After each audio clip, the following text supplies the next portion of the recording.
connect. I actually had to turn my internet off and then turn it back on. It was being a wee bit on the difficult side. So, you know.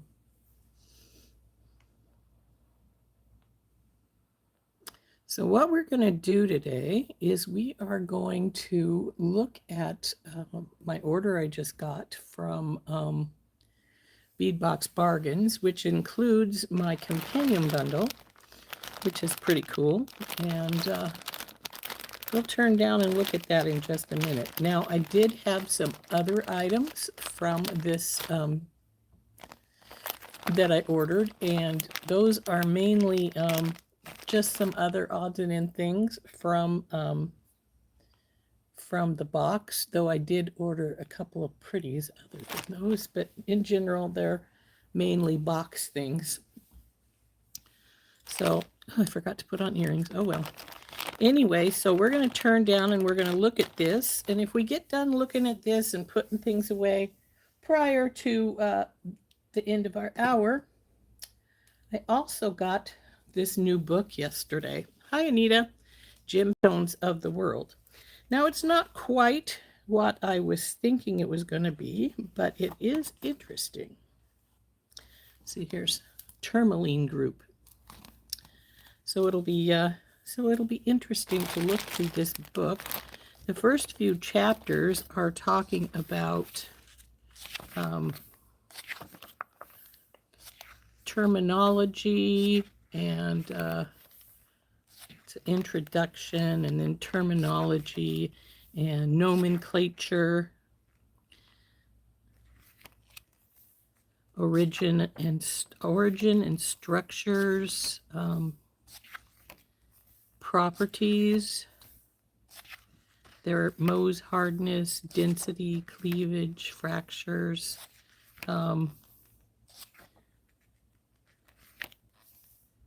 optical properties. Hi, Tina. And then we get into color streaks and refraction and the absorption spectrum. Very, very different things from most of the books I've gotten. But I think that it might be handy. This one is fluorescence of selected gemstones, and then inclusions, deposits and production. Hey, Deborah. Hi, Cynthia. And just all in all, some, and then cutting and polishing, and ball cutting, cylinder cutting, cutting and polishing diamonds, drilling gemstones, types of cuts, classifications, value, description. And then it starts with the best known gemstones, and the first one it's going to talk about is diamonds. So there is quite a bit of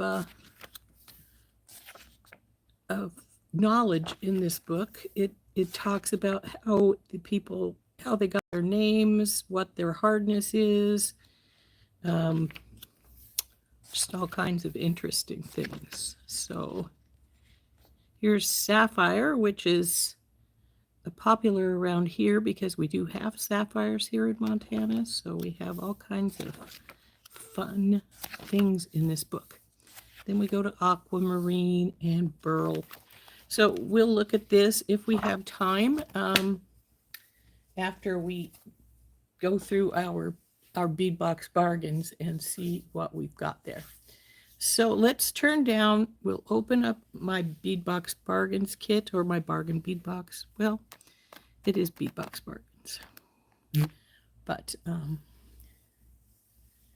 so we're going to turn down and we're going to open this up. We'll look at what my order was first. Like I said, it was mainly just some extras from the box, so there is a couple of pretties that I did order as well. And then we'll get our companion bundle out, look at it, and then we will box it up. I do have a box for it here. So let's turn down.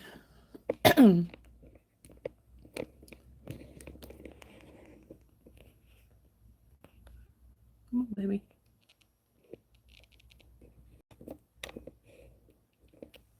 We'll go up just a hair's breadth. There we go. So here is my bag with my order in it. This is, of course, our companion bundle. We'll get to that as soon as we look at the other things from my order. This is my free gift. Isn't this cute? It's a little apple. I think it's adorable. Though it would be nicer if I had 2 of these little apples, but we have 1.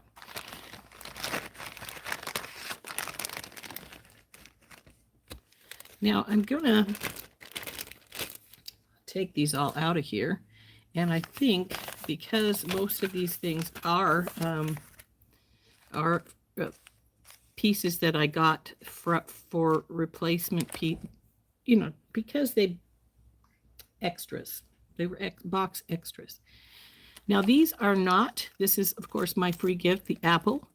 And the other thing that was not in the box were these. These are 25 by 11 millimeter 18 karat gold brass and cubic zirconia teardrops. And I thought these were really pretty. I got 2 of them because I thought they might make a nice nice pair of earrings if I decide to use them for that. Aren't those pretty? So I did get 2 of those. Only thing that I did not get that was not extras from the box. Those were $2.49 a piece. Now, I did get some new bead caps. The bead caps were $1.49 for 20. We can put those in here. And one thing I'm going to do, because I do have the price on these now, they were $1.49 for the 20. I'm going to pull this sticker off. And I'm going to replace the original one because the original one did not have the pricing on it. So we'll pull that out, flip it down, and we'll put our new bead caps in here.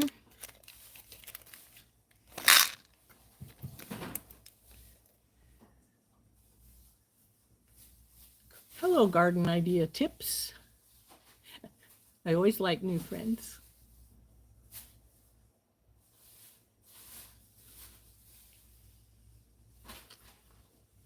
Hi, Dorothy. So anyway, the next thing we have here is our, oh, I've got it sitting on my paper, don't I? Well, let's get it out of there. Is the crystal faceted steel blue shimmer. Now these were $1.79 for this strand, and I'm just gonna again pull the new sticker off since it has a price on it. Get rid of the other one. Oops, I flipped one of my beads over into the other place here as well. I think I just flipped one on the floor. Naughty me. So then we'll put these in the bin here. Then we have the 4 pieces of swirled oval links. I got 2 of these. There's the other one right here. And again, we've got our price on these. They're 99 cents for the 4, making these $1/4 a piece for our little pieces here. I got 2 bunches of those.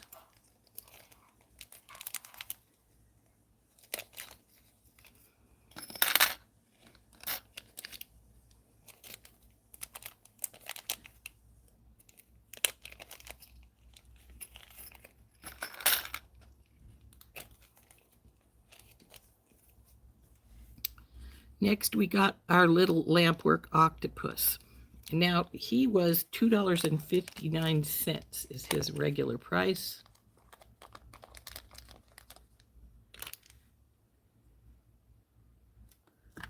Here's the one I already had, so I have a little pair. And I'm thinking I'm probably going to take the 2 of them and make them into a pair of earrings. The one is quite a bit darker than the other one, the new one is, but he's still very, very cute. So we'll put those guys in there. And lastly, I got some more of these Hishis because I thought they were fun. And they are Sodalite. It says rondelles, but let's face it, these are Hishis. And they cost $2.49 for our strand here.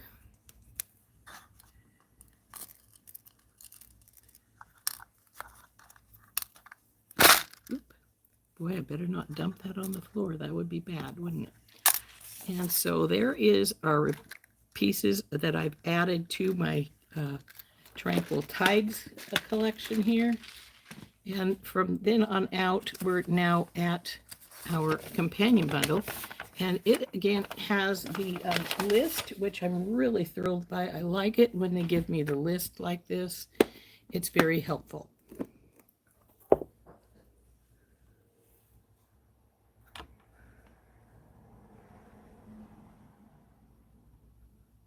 Hey, Sparklies. Gosh, I didn't even think you could get anything from Jo-Ann Fabrics anymore. Interesting.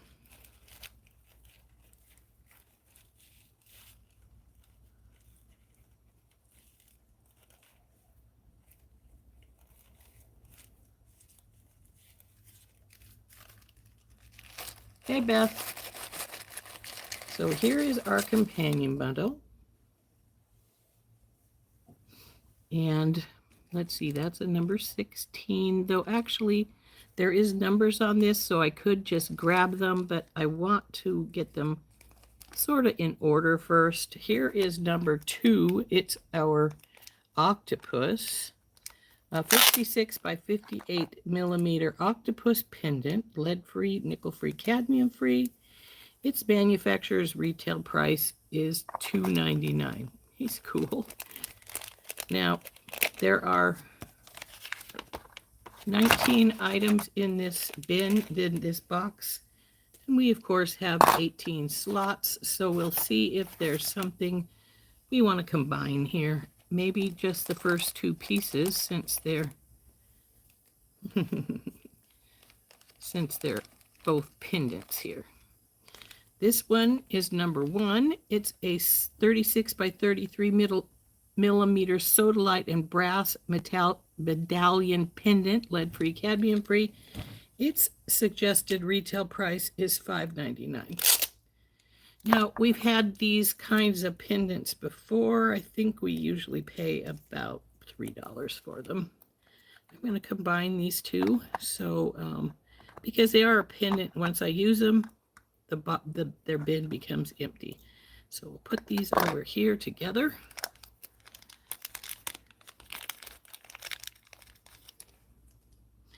Now here is my pendant. It's got a really cool stripe going across here, which I think is really a trip. And of course, it's got that kind of bail that I will pull off. I don't like them. So there we go. Those two. 6 millimeter round beads. Oh, these are the matte. Now, I'm not a big fan of matte beads, and these are matte beads. So,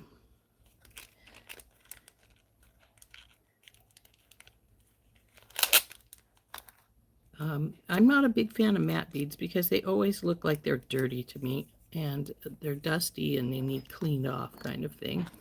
But this is a 6 millimeter, 14.5-inch strand of 6 millimeter sodalite matte beads. I'm sorry. There we go. There's the matte beads. Thank you for letting me know, because sometimes I don't look up. And if I don't look up, then I don't know. So that's the matte beads. I'm going to put those back in there. So we'll pull these two out just in case you guys didn't see them since I was off camera. This is our giant octopus. So there's the giant octopus. And then here is my pendant. I really like that stripe right through the middle of the sodalite. That's pretty cool looking. And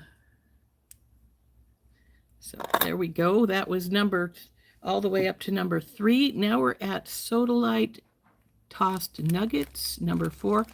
Now these I think are cool. They look like rondelles to me. They're big nuggets, and it looks like they're pretty much drilled in the middle, which I appreciate. They're really, really cool a strand of tumbled nugget beads. Now, when I think of nugget beads, I think of, you know, the more rounded so that they're, you know, how do I want to put it? So that they're, you know, long ways. And these are more like a rondelle almost. And I think these are really cool. I like those a lot. So those were number 4. Number 5 is, yeah, Sunstone and Peach Moonstone chip beads, 15 inches. Manufactured retail price is $3.99.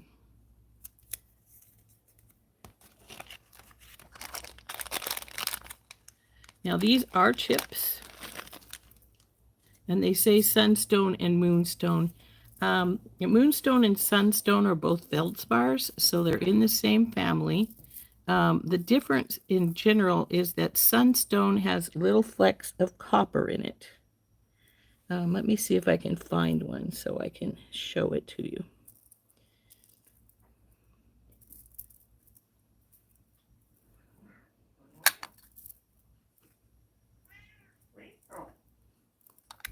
I'm seeing more Moonstone than Sunstone in my strand here, so I'm not finding any of the little copper flecks. Oh, that one, where did it go? Right there. Okay, let's see if we can get this up so you can see it. So there is, see how it's got little copper flecks all through here? So that is how the Sunstone is told. The difference between the Moonstone is those little copper flecks. So next is 4.5 millimeter Sunstone faceted cube beads, 3.5 inches. That's this little tiny guy.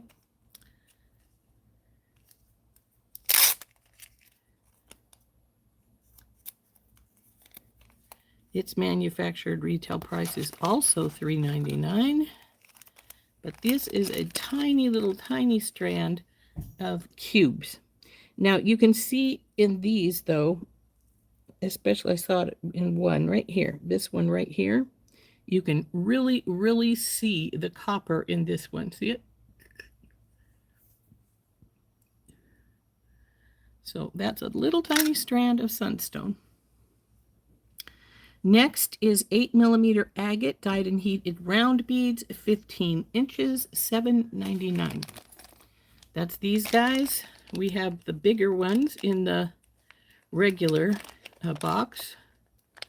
So it's a nice combo to put with.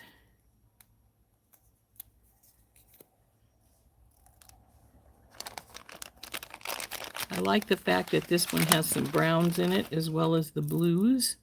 I think that's very pretty.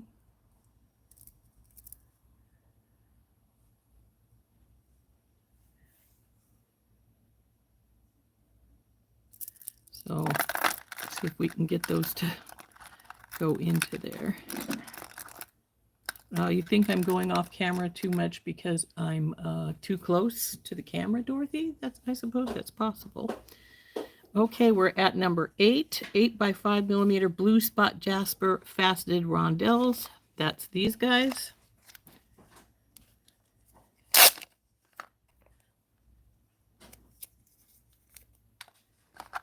And I do love a rondelle. So come on out of there. So there are the blue spot jasper rondelles.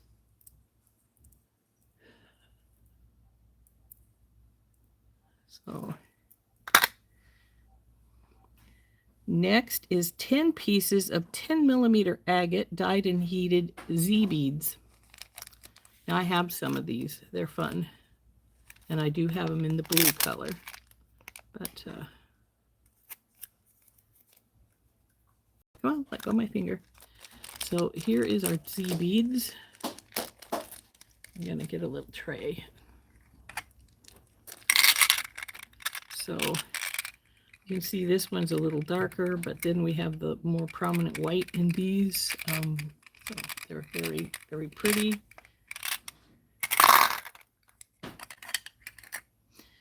Now we'll turn this over because we're on the next page, or the other side. Next, number 10 is 4 pieces of synthetic coral man-made. Oh, here we are with the synthetic coral things again. That's this guy. Well, they're not as bright as the other ones were, thank God. But these are synthetic coral scallop shell beads. Regular manufactured retail price would be $3.99. Can't say I'm overly thrilled, but at least they're not as bright as the ammonites from the original box. So next we have 4 pieces of 10 millimeter lampwork glass beads. That's these guys. Regular price would be $2.99. I'm not sure, but I think these might be the ones that glow in the dark. It doesn't say so, but they have that look to them. So let's get our tray back out again. So they are pretty. I like the blue stripe all around the middle. It's an interesting bead.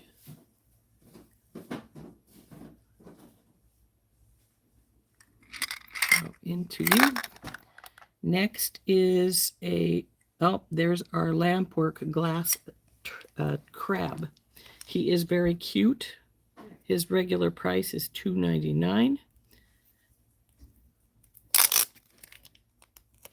And actually, I'm hoping that they get some more of these because I would like to make some earrings with this little guy too.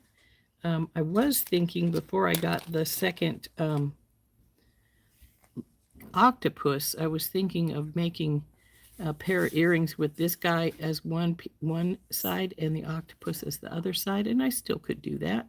He is really, really cute.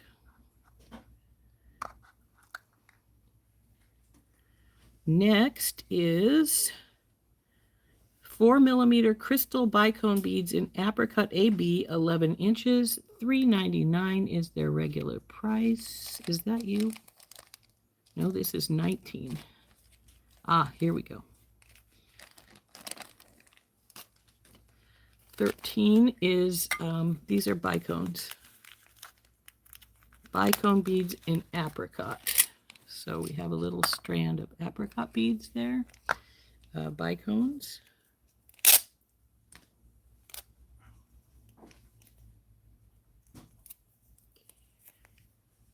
Into that slot there. Now we're way over here again. Next is 14 is 2 pieces of 19 by 15 millimeter porcelain turtle beads in dark blue. Regular price would be $1.99. Aren't they cute? Now, we've had turtles before, but I don't think we've had them in this dark blue before. I know we had them in like a tan and like a light beige, but I don't think we've had them in the dark blue. So the next thing is 20 pieces of 8 by 5 millimeter rope accent bead caps, lead-free, nickel-free, cadmium-free. $2.99 is their regular price.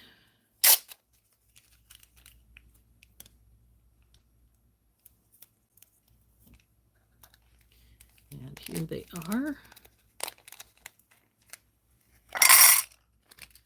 So these bead caps are a bit different from the ones in the original box, but they're pretty. I like them a lot. You see them better. Into their slot. Now we have number 16 is 30 pieces. That must be this guy. Yep. 30 pieces of 5 by 4 millimeter rope accent spacer beads in lead-free, nickel-free, cadmium-free. Regular price would be $2.99. So that's these guys.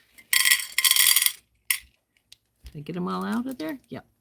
So they're a little bit of a wider spacer bead than we use a lot of times, but it is a really pretty spacer bead. So in you go into your tray. Next is number 17, 10 pieces of 10 millimeter rope accent loop links, lead-free, nickel-free, cadmium-free. Their regular price is $1.99.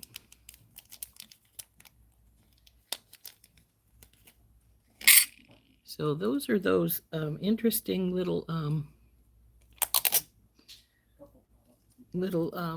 connectors. Now these connectors are pretty cool because they have 4 spots, so you can use them as a double connector or just as a single. You could put them as a single connector, like on a bracelet or an anklet, and then have a dangle hanging down from this one of these. So pretty fun little connector. Next is 2 sets of rope accent toggle clasps. Regular price is $1.49. And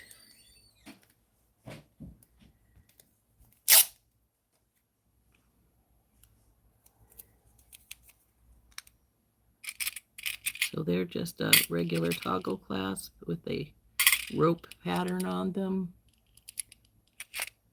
into that slot. And lastly, we have approximately 4.2 millimeter sunstone and moonstone faceted round beads.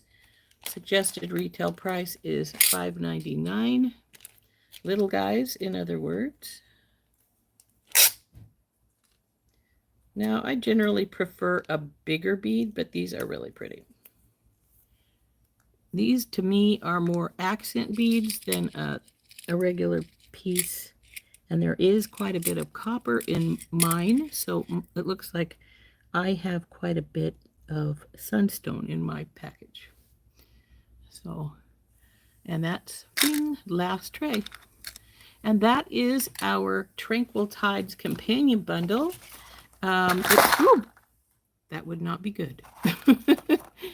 And it says the estimated retail value for this collection is $85.31. Well, that's definitely not what we paid for it. Let's put this in here, and we'll go back to my sheet, the original, and we'll see how much we did pay for this. We paid... this bundle was $42.99 before my discount, and my discount was $17.50. So everything I bought cost me $40.81. So after my discount and getting all these items, I actually paid less for my box than what it would have been without the discount. So I thought this was...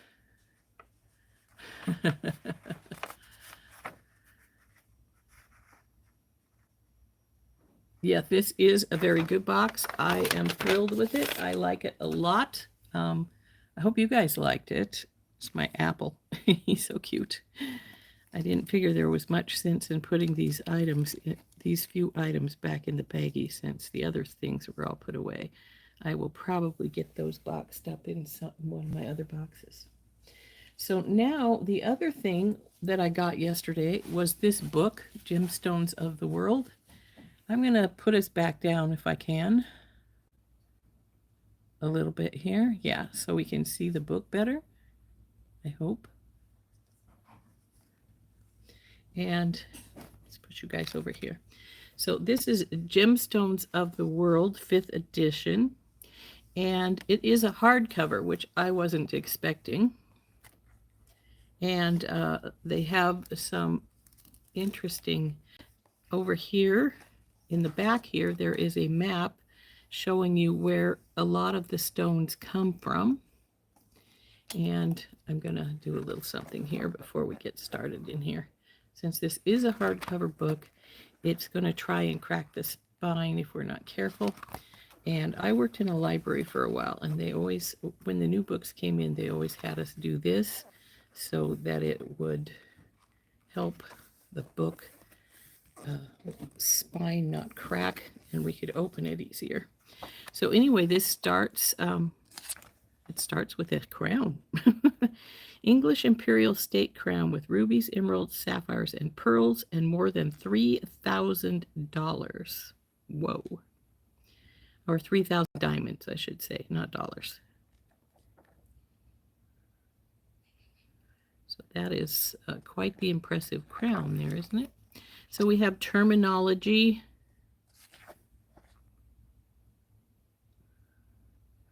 Now, in one of my little groups, we're studying stones, and this I think would be a great one. One here is crystal. A crystal is a uniform body with an ordered structure, a strict order of the smallest components, the atoms, ions, and molecules, in a geometric crystal lattice. The varying structures of the lattice, together with the chemical components, are the causes of the varying physical properties of the crystal and therefore also of the gems. So it gives you some interesting information in this book. Stone down here says, popularly, stone is the collective name for all solid constituents of the Earth's crust except for ice and coal. For jewelers and gem collectors, the word stone means only gemstones. For the architect, on the other hand, it means the material used for constructing buildings and streets. And in the science of the earth, geology, one does not talk of stones, but of rocks and minerals. Interesting bit of information.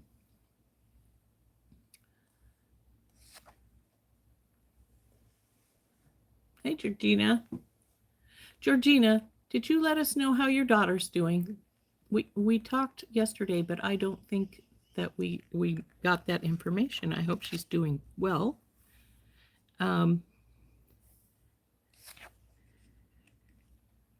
Now here is false and misleading names of some gemstones. Like the false gemstone name and then the preferred name is over here, which is sort of interesting. I noticed that like Oriental topaz here is listed, is actually yellow sapphire. So that's an interesting bit of information. And it says that Sarah topaz is actually citrine quartz. So it's pretty. Then we have the origin and structure of gemstones. And here's some crystal systems, which I think is pretty interesting. Now, I know that like hematite tends to grow in this, I call it grow, but does it really grow when it's making a stone? I guess it's growing. I don't know what you would really call that, but hematite usually comes in this cubiform. Selected gemstones ordered by crystal systems. Now this is that size, this over here, what the crystal systems, the sizes. And let's see if it has pyrite is listed under cubic. Now I don't see hessonite, that would be garnets, diamond. I don't see hematite, though I know that hematite does grow in like a square. But let's see if I can find it and see what it's calling it here. What shape?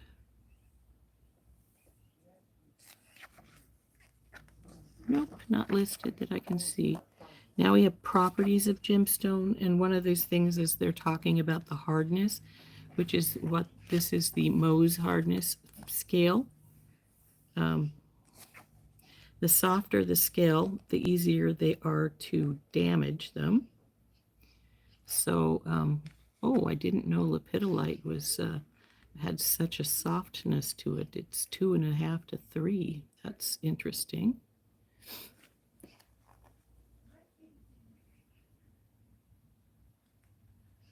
She's doing better.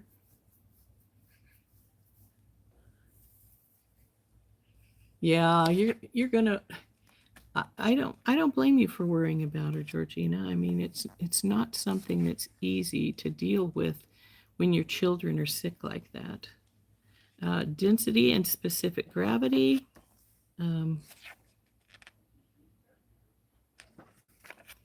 Now we have density of various stones on this page. So now one of the ladies was saying they wanted a book that was more scientific than they were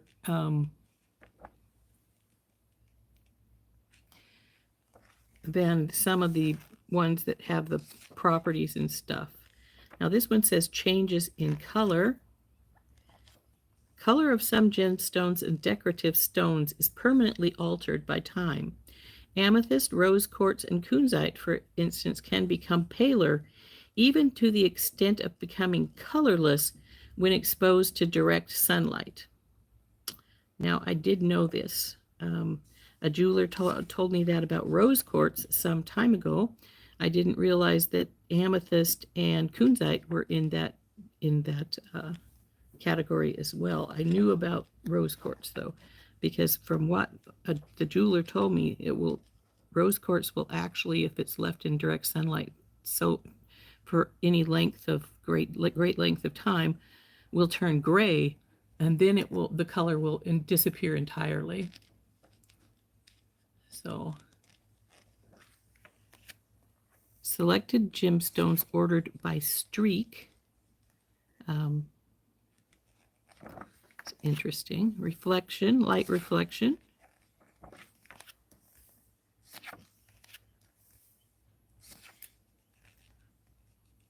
And this is very definitely a refraction, is, your crystals, because, you get that, you do get the rainbow if they're in the sunlight. So, disbursement of selected gemstones. Now, I'm not sure that I understand this too well. I'm going to have to read it some, aren't I? And here we go with the absorption spectrum. So here is how they absorb light.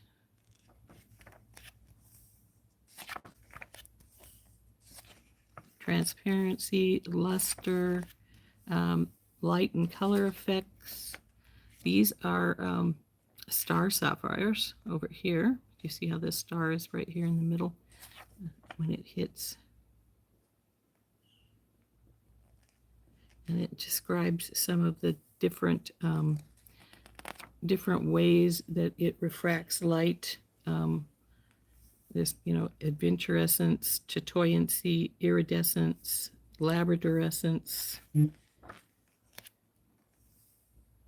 So, luminescence.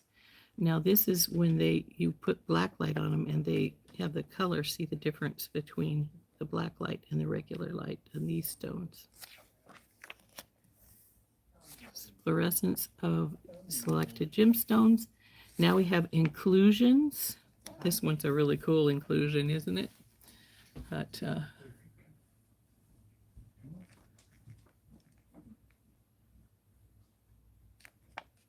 turquoise loses its color too. Interesting. So now this is amber. Look at the inclusions in that. Now I have a couple of really big pieces of amber that I bought from Randy for my husband because he loves rocks. And one has actually got, ooh, I just damaged my book. One actually has a scorpion in it. And the other one, I can't remember what it was, but it's, now deposits and production of gemstones. Ooh, look at that mine. It's a diamond mine in Northern Cape Province, South Africa. Types of deposits of stones, mining methods, cutting and polishing gems, engraving on stones, cabochon cutting, faceting, ball cutting, cylinder cutting, drilling gemstones,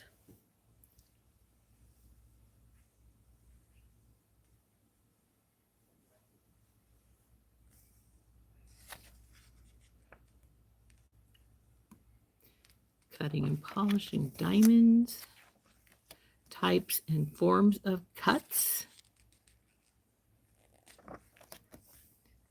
Now we are on the classification of gemstones. Value. And now we're in the gemstones. This one is best known gemstones. It starts with diamonds.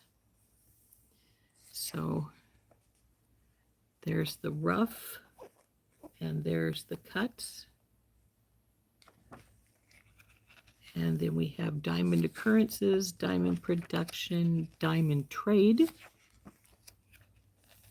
valuation of diamonds, grading for colors, and then we have famous diamonds here. Number 2 is the Hope diamond. For some reason, I figured it would be bigger than that, which is number 3, the Coleman 1 or Star of Africa.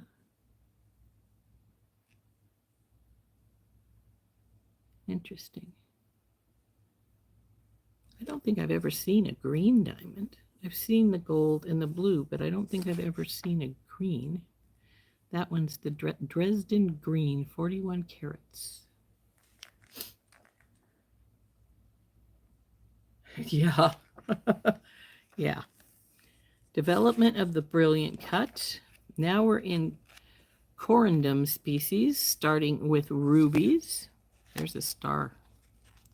So pretty.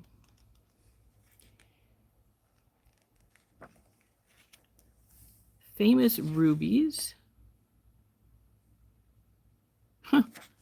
Loosening of gemstone bearing sediment in a river in Sri Lanka. I didn't know they were done like that. Now we're in sapphires. Now sapphires to me are rather something that I have myself. I have lots of rough sapphire because, well, we dig for it. Here's some of my rough sapphire right here. So, and sapphire, you know, people think of, when they think sapphire, they think blue, but sapphires actually come in a multitude of different colors. As you can see, most of mine in this bag are a greenish color, but I do have one pink one here and one dark blue one right there. Well, there's a second dark blue one. But yeah, that's some of our rough sapphire that we dug at the Jim Mountain down in Phillipsburg. So this is sapphire. It's going to tell us all about it. Name sapphire, Greek, means blue, used to be applied to various stones. In antiquity and as late as the Middle Ages, the name sapphire was understood to mean what is today described as lapis lazuli. Around 1800, it was recognized that sapphire and ruby are gem varieties of corundum. At first, only the blue variety was called sapphire, and corundums of other colors, with the exception of red, were given special misleading names such as Oriental Peridot for the green variety and Oriental Topaz for the yellow type. So that's an interesting bit of information. Here we are with beryls, and this one is emeralds. Those host rocks are very interesting looking. I'm not sure I wouldn't just pass that by, except for maybe just because of the green in there would be pretty, and I'd grab it up because it was pretty, but Ruby's your birthstone? Dorothy's and Cynthia's? Mine is peridot because I'm in August. Here we are with aquamarine. Now look at the clearness of these aquamarine. Aren't those pretty? And they have different types of aquamarine apparently. A Santa Maria Africana, and Maximize. So Such a pretty color. Then we have Burl.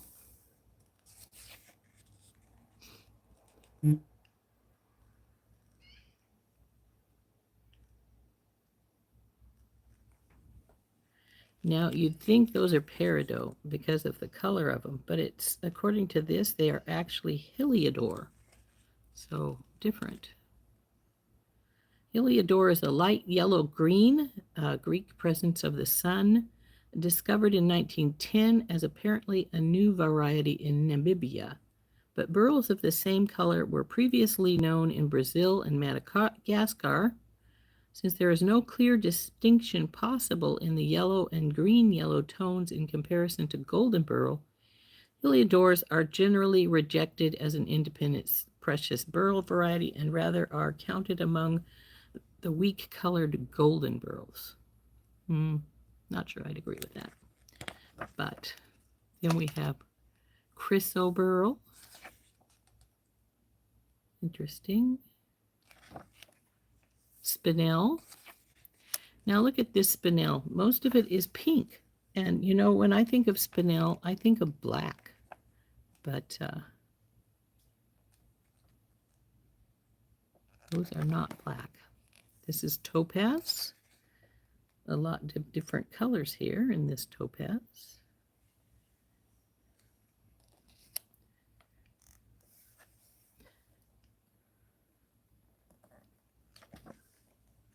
Garnet in the various colors. Look at this. Looks like garnet can go as far over as green and all the way over to the darker color. Now I knew these colors because this is hessonite garnet here, but I didn't know that you could get them in that color. Groslerite. Interesting. I don't think I've ever heard of that one. Zircon. Tourmaline group. Tourmaline can come in so many different colors and it can be so pretty.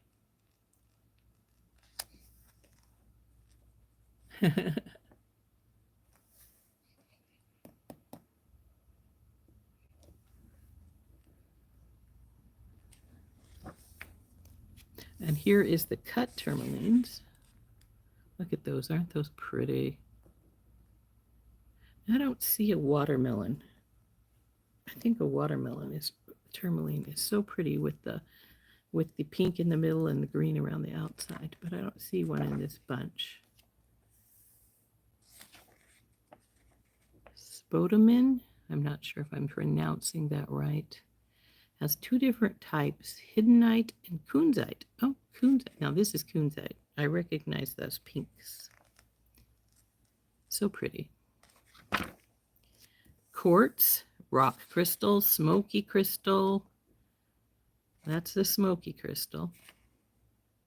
They say this is rock crystal down here. Amethyst.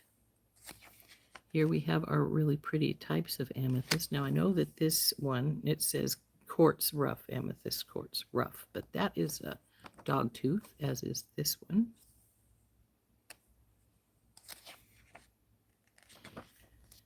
Citrine.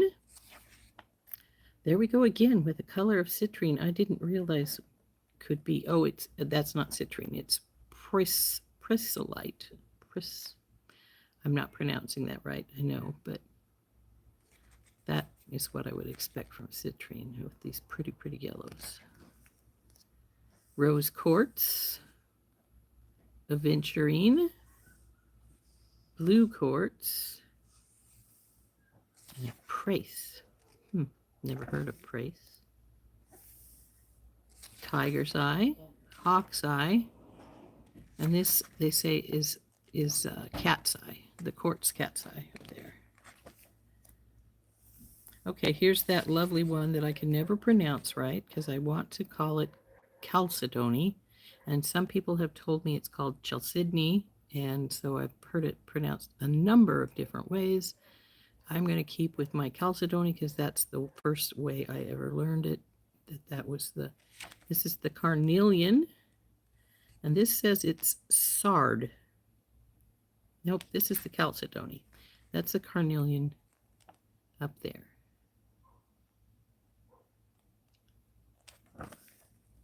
And then we have chrysoprase and bloodstone.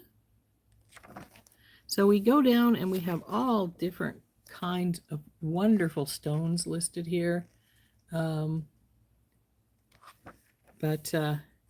So if you're interested in a specific one, we're now into that portion of the book that it talks about all kinds of different stones, and it's very interesting, I think. Now see, this is what they call a layer stone, how they've layered the stones together to make, they're mostly agates, but see, they put them inside. Layer stones are multi-layered materials used in the art of gem carving and engraving, also called glyptography. Usually this material is cut from agates or other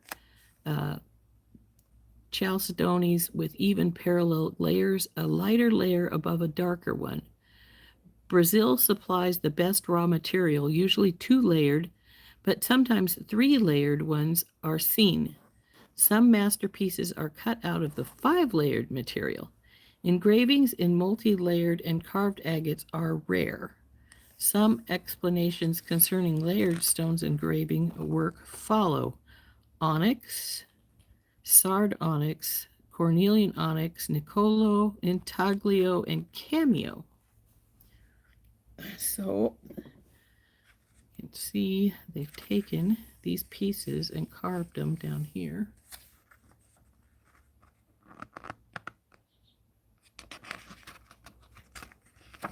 And here's some layered ones. It's very interesting. Now we're back to stones again. Here we are to jaspers, petrified wood, opals. I love opals, they're so pretty. I like these ones best with the, where are my opals? I have some here, but I don't see them right offhand. But I have some in a little dish up here that I hoard. I haven't ever used them because I hoard them. They're Ethiopian opals, the really bright colored ones like these down here. But here we have fire opal and common opal. Now, common opal is, not as exciting. Jade or jadeite, nephrite, which they say is different, as nephrite is Greek for kidney, is a dense felt-like fibrous aggregate variety of the, I can't pronounce that, mineral series that is even tougher than jadeite. Occurs in all colors, often with a yellow tint. The most valuable is green, and the luster is vitreous. Pretty. Now we're at peridot. Now this one is my birthstone.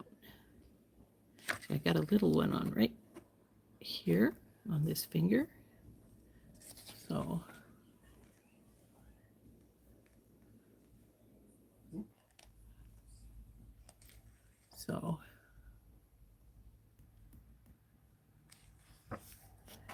now we're at tanzanite and thulite, hematite, and pyrite. As you can see, pyrite, it likes to form in squares. Hematite does to a degree as well. When I've dug for sapphires, I've actually found little hematite cubes because they tend to I keep wanting to say grow, but they keep wanting to form close by each other. This is feldspar group, amazonite, moonstone, orthoclase, and it didn't list sunstone, but sunstone is in this family as well.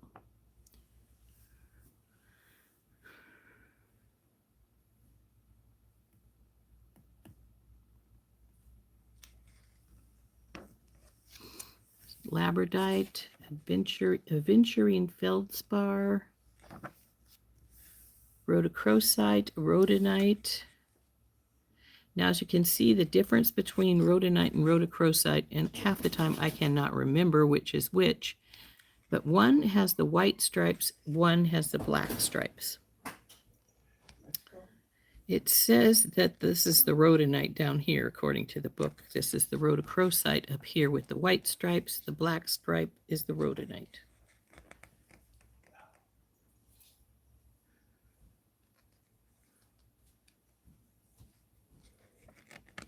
Hey, Lily. Hi, Lily. Lily just came to see me. Here is turquoise. The name turquoise means Turkish stone because the trade route that brought it to Europe used to come via Turkey.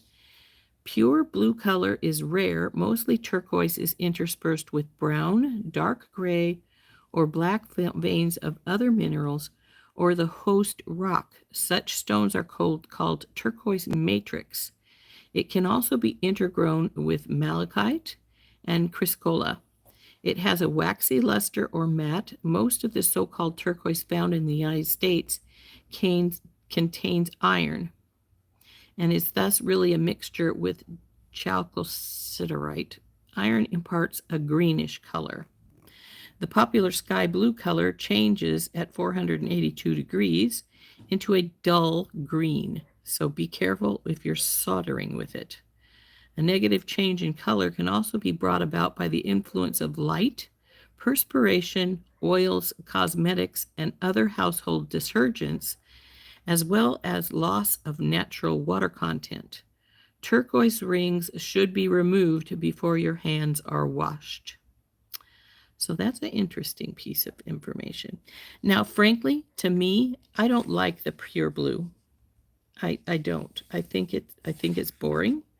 I much prefer the ones with the little inclusions in it. I like those a lot better.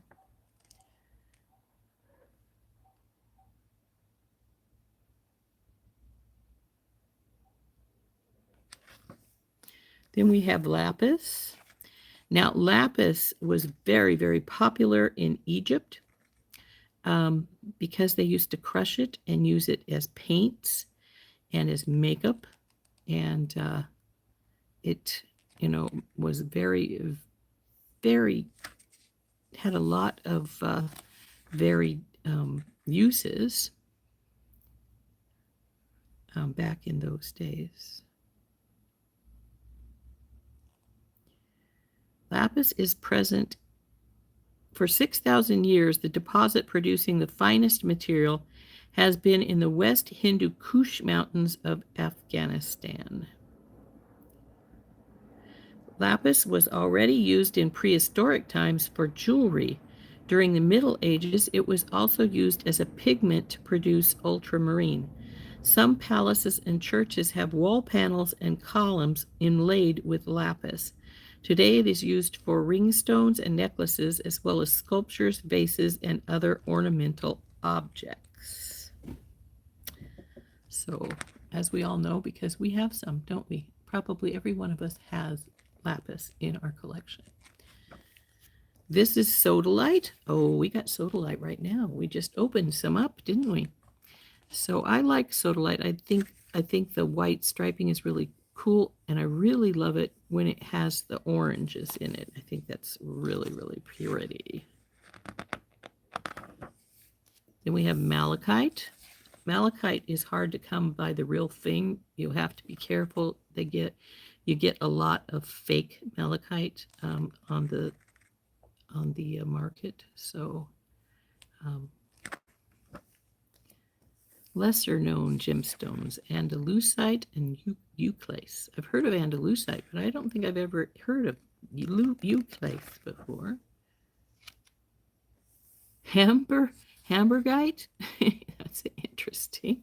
Iolite. I think I have heard of iolite. Phenakite. Well, we know dumortierite. That is a new stone that we see quite a bit of anymore. I don't know these other two stones. Epidote. I have heard of epidote. I haven't heard of any of these three. Prehnite. Of course, we've heard of prehnite. Prehnite's very pretty. Now, this prehnite's sort of boring. It has no inclusions. I like the inclusions in my prehnite. The little black speckles, I think they look really cute. Diopside, that's one that's becoming more popular anymore. But a lot of these I have, oh, apatite. We all like apatite. Kyanite. There's fluorite. But some of these, you know, I have never heard of before, like this smithsonite. Priscola. Serpentine. Now, these says gemstones for collectors. Interesting. With various stones that some people like to collect, apparently. Now, this one says it's howlite. That one is also obviously, if this is howlite, wait a second, this says 2, but there is 2 up there. This is the howlite we would know would be normal howlite. Well, I guess this is howlite too. It's just, it's probably dyed to make it that color. So these are considered collector's stones. A lot of these are ones I have no idea. I have never seen these before.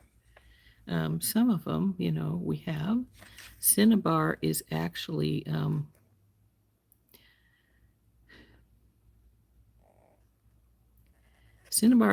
poisonous. It is actually, I think it's actually illegal to sell cinnabar anymore because it has arsenic in it. So it doesn't say that here, but that is the case.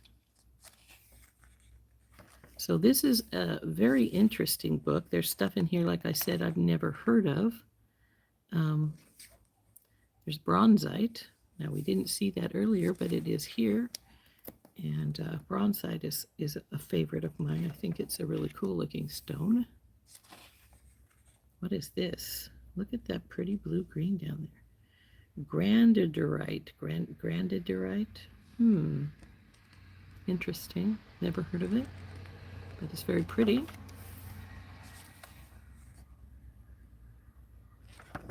So we have lots of pictures of various stones. It talks about them. There's ametrine. Ametrine, I think, is gorgeous. Half amethyst and half citrine. It says the only places of economic significance for finding of ametrine is in Bolivia. Now, I didn't know that. That's very interesting. So again, we have, now we're at rocks as gemstones. Now this says it's onyx marble and obsidian and moldavite, alabaster. Fossils are always cool. I haven't heard of these 2 middle ones before. Here's coral, jet, ivory, amber, pearl. Now it's talking about natural pearls, which are sea pearls, river pearls, cultured pearls. Cultured pearls.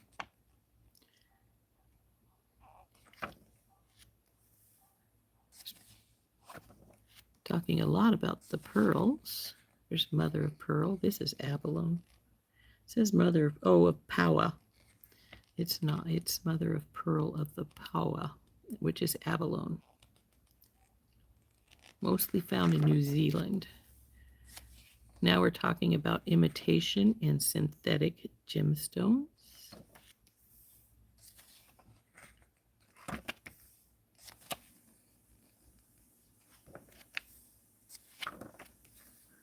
And we talk about heating them. This says new on the market is a lot of these I haven't heard of, but of course here's Charlotte. 4 is lepidolite. 7 is unakite.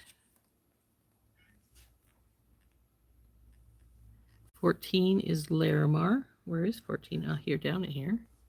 And 16 is Sugilite. That's a pretty pink, this Sugilite. More found stones lately.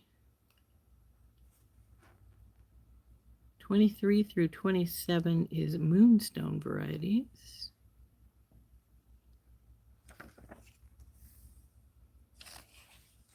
Seven is kyanite. Here.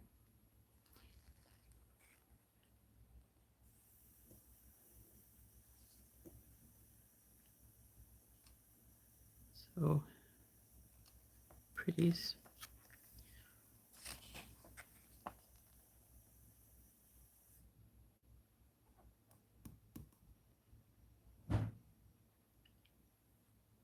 So we have all kinds of lovely, lovely things. They talk about planet stones and assignment of gemstones to the planets in modern literature. This is interesting. Amethyst is for Neptune. Carnelian's for Jupiter. Garnet and ruby is for Mars.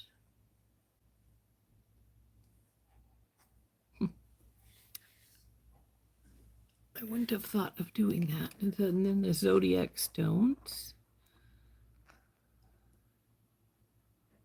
Now that's funny because there's Leo and it doesn't say anything about peridot. And I know that peridot is my birthstone, so. But gemstones of the month. September. No. It's August. That's weird. We're changing them these days. Powers and effects of gemstones, healing stones. This is talking about healing with gemstones, which stones help like headaches or varicose veins, blisters. Well, I don't think us ladies need to worry about the testicles. Arthritis, there's something that would be interesting for me. And then we have the bibliography in the table of contents. So I think this is like I said, this map here on the back shows you where most of the various stones come from, which I think is an interesting thing. Though, you know what isn't here in the USA listed here? Diamonds. And we do have diamonds here in the USA. They're in the Arkansas area. So I think this is a pretty interesting book. Gives you a lot of, yeah, I love Charlotte also. The U.S. is the biggest producer of turquoise. This is true.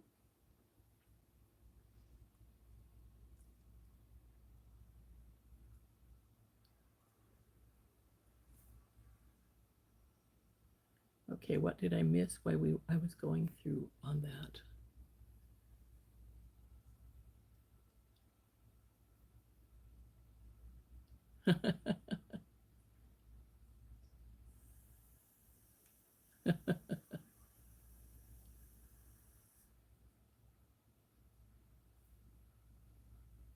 This is very true, Beth. A lot of times the turquoise isn't really turquoise, it's dyed howlite. So you have to be careful of that because, you know, if it's not really expensive, you can count your on your toes how much of turquoise it is. It's not. It'll be howlite if it's not very expensive.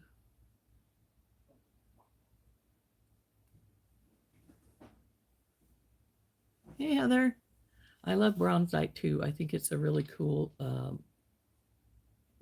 stone. Amber. My husband loves amber. I have made him 2 bracelets, and they're stretch bracelets. He wears them constantly. And if he happens to break them, he is sort of freaked out until I get them fixed for him.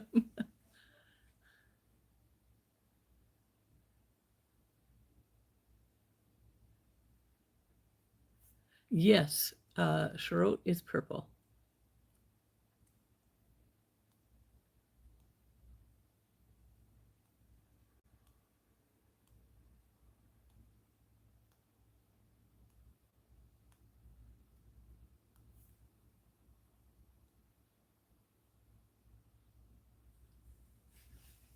Will it? I've never tried that. I've never tried um, getting the turquoise to the howlite to lose its color. I'm sure you could if you really wanted to, but I've never tried it.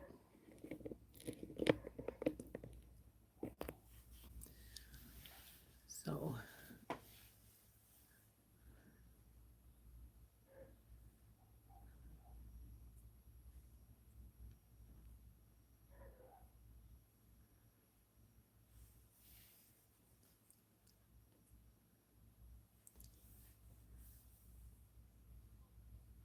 So anyway, this is Gemstones of the World. It's a little hardcover book. I got it from Amazon. I think it was under $20. And I think it's very interesting. It gives you lots of information especially when you go into the stones themselves. Like it says, the name sodalite refers to its sodium content. For jewelry, only blue tones are used. Sometimes they have a violet tint.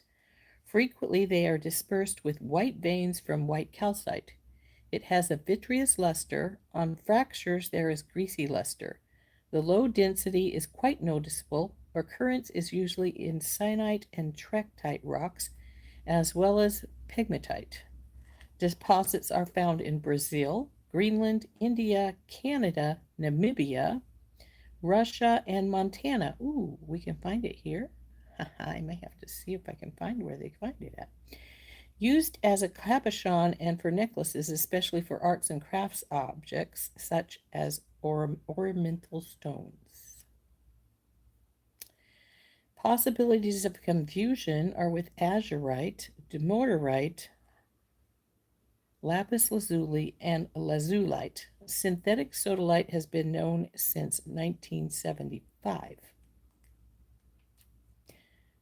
Hakmonite is a pink-colored sodalite variety. It was discovered for the first time in cuttable qualities in 1991 in Quebec, Canada. However, the color fades in light. Interesting, good information. And that them telling you when they fade in the light is a really, really good thing to know, because if you're doing craft shows and you've put out a piece that will fade, you don't want it to fade. You want to keep it out of that sunlight.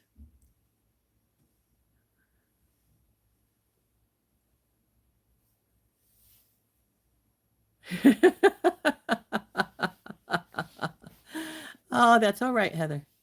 I understand. Sometimes I'm very tired too. So, yeah, there's some pretty interesting things in here. Tells you where it's found, first time it was found, what it's used for. I'm liking it.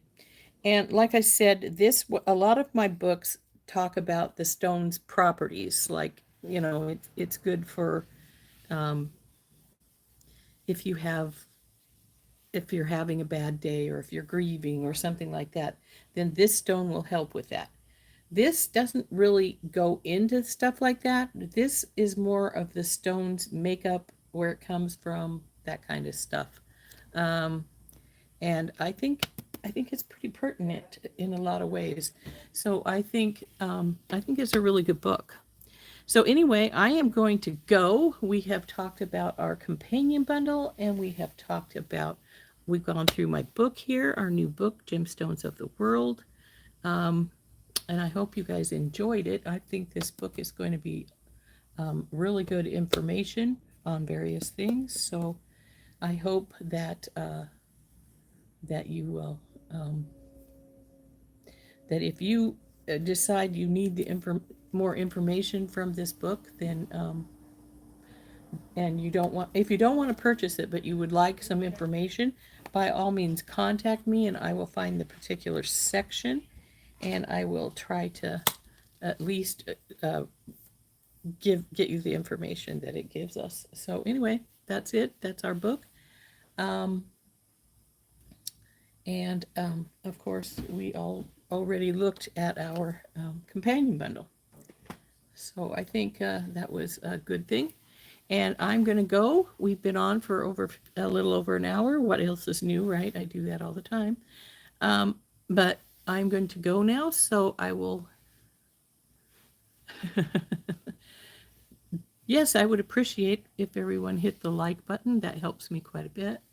The more likes, the faster my pieces come up in the algorithm for when YouTube sends, I'm sure you all have been on YouTube and they've said, put a video up for you saying, well, you might like this one kind of thing. And of course, the more likes I have, then the more likely my video is to be one of those up next kind of videos. So I really appreciate any of those likes. So by all means, please, I appreciate it. I am going to go now. We'll talk to you later. Tomorrow I'm going to have a pre-recorded video for you. I'm making some hair combs. And that is what I'm going to have up for tomorrow. Well, for members, you'll see it this afternoon sometime. So we'll see you all later. I hope you have a wonderful afternoon. And Georgina, I hope that daughter of yours gets better pretty soon. And Dorothy, I'm glad to hear your cold is better. So we'll see you all later. And again, we'll see you. We'll see you live on Friday morning. And for the members, we'll see you Thursday afternoon. So bye. See you later. This has been Rose from In Rose's Garden.